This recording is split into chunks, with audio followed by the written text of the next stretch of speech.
To fa wannan shine cikakken bidiyon wakar da jarumin ya saki a wajen ɗaurin aurensa yayin da ya tashi hankalin matarsa har ya jawo aka yi rigima a tsakaninsu aka yi cece-kuce. Kamar yadda za mu kawo muku cikakken bidiyon a cikin wannan channel namu mai albarka mai suna Tushen Hausa 24. To amma kafin nan za mu faɗa muku dalilin da yasa wannan jarumi ya yi wannan waka mu dan me ya sake ta ya san tana gurin. To amma kafin mai cikakken batun mai sauraro dan Allah idan wannan shine zuwanka na farko kan wannan channel namu mai albarka mai suna Tushen Hausa 24. Ka samu hannunka mai albarka ka danna mana alamar ta subscribe. Kana ka danna mana alamar ta ƙararrawa. Domin hakan shine zai baka damar samun zafafan labaran mu ingantattu kuma da jaruman dora. Kan labarin ku saurara kam cikakken batun samu wuri ka zauna ka da kunnuwanka ga cikakken batun yana zuwa mun gode. To assalamu alaikum wa rahmatullahi ta'ala wa barakatuhu masu sauraro. Barkanmu da jimurin sake saduwa da mu da ku a cikin wannan rana ta mai albarka. Labarai da malaman su kamar dai kullun yadda muka saba kawo muku zafafan labarai.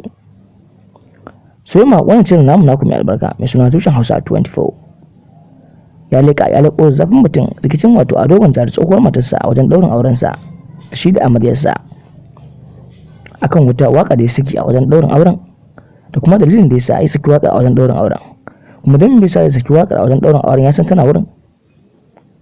Cikakken mutum mai tare shi. To fa idan za ku tuna jarumin Ado Gwanja a kwanakin baya ya yi aure yayin da suka samu matsala da matarsa har suka rabu da juna.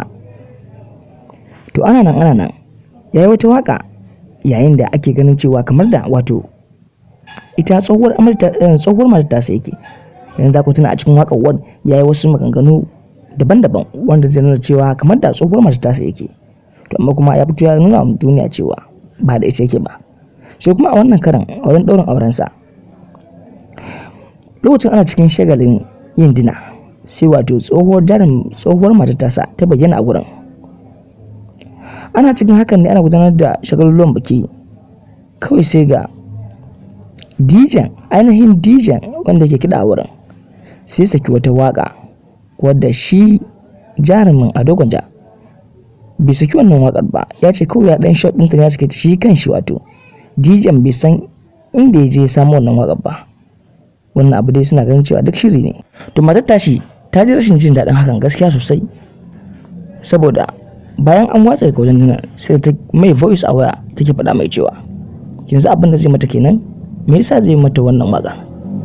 Sai wato jarumin Ado Gwanja ya mata bayani dalla-dalla akan abin da ke faruwa yayin da har wasu malaman ma sun yaba da abin da jarumin ya faɗa kan cewa ina mai matuƙar baki hakuri ke kin san da cewa ni ba irin waɗancan mutanen bane. Ni ban yi waka domin ki ba kuma ban yi waka don in ci miki mutunci ba.